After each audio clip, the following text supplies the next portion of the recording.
They say the mountains were not always mountains. Long before maps had names, before rivers learned where to bend, and stars learned where to rest, the land was flat and restless. The sky sat low, heavy with storms that had not yet learned how to fall. On that ancient land walked the giants. They were not born of stone, as later legends would claim, but of breath, fire, and memory. Each giant was shaped by a different force of the world. Some were forged from heat and flame, their footsteps leaving scorched earth behind them. Others were born of wind, moving so lightly that only the grass remembered they had passed. A few carried the cold of the deep earth in their bones, and frost followed them even beneath the sun. To humans, they would one day be called gods.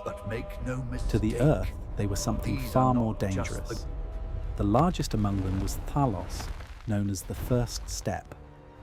He was so vast that when he rose in the morning, shadows stretched for miles. When he walked, the land did not merely shake, it listened. Forests leaned away from his path. Oceans pulled back from the shore, unsure whether to rise in greeting or flee in fear. Thalos rarely spoke, but when he did, clouds tore themselves apart just to make room for his voice. The giants lived in an age untouched by fear. Nothing hunted them, nothing challenged them. Hunger was a distant idea, and time bent around their long lives, slowing as if unwilling to pass too quickly. They built nothing, for the world already felt like it belonged to them. But among the giants was one who listened when the others only heard themselves. Her name was Elra. Elra was smaller than the rest, though still taller than any mountain that would ever rise. Where others strode, she knelt. She pressed her ear to the ground and heard things no one else cared to notice. Deep groans beneath laughter, strain beneath strength. She felt pain ripple through the land with every careless step. Rivers cried when giants crossed them. Hills fractured when used as seats. Valleys deepened too quickly, as if the earth were being pushed beyond its limits. The earth is not endless, Elra warned them. It only feels small because we are large, the others replied. They laughed. Thunder followed their laughter, and they continued. Centuries passed like moments. Valleys deepened not from rivers, but from footsteps. The sky grew thicker, heavy with dust and echoes that never faded. The stars dimmed slightly, as though watching from farther away. The giants did not notice the change, but the world did. The first sign was silence. Birds vanished. Winds no longer answered when giants called their names. The land stopped healing itself. Cracks remained cracks. Wounds stayed open.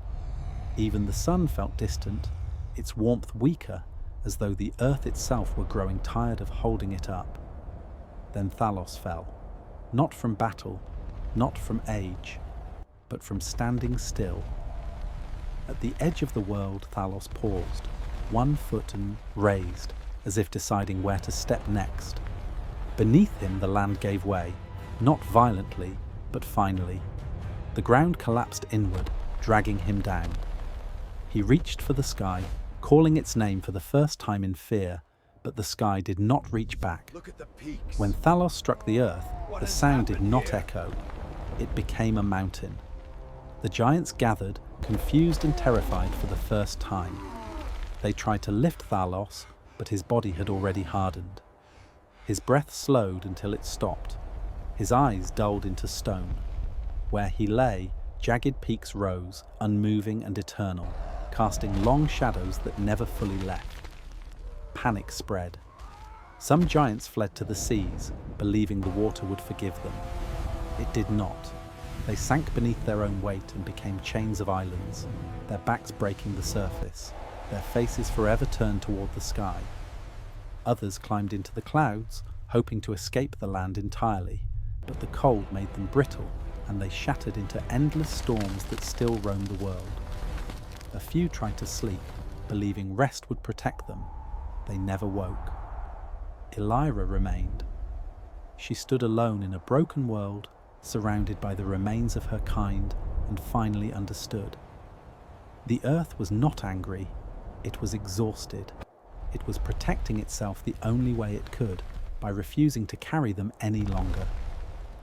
So Elra knelt, not in fear, but in apology.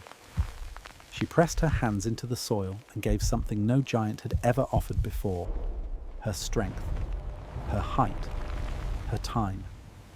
She let the earth take her weight willingly, slowly, carefully, as if calming a wounded animal.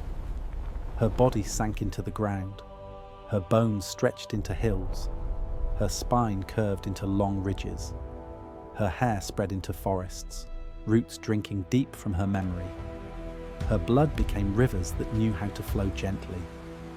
Her heartbeat slowed until it matched the rhythm of the world itself. And the land healed. Long after humans arrived, they told stories of giants who shaped the world. Rest here. They spoke of mountains that looked like sleeping figures, We will make our home in the of shadow of valleys the shaped sea. like ribs, of hills that rose gently, as if shielding something fragile beneath.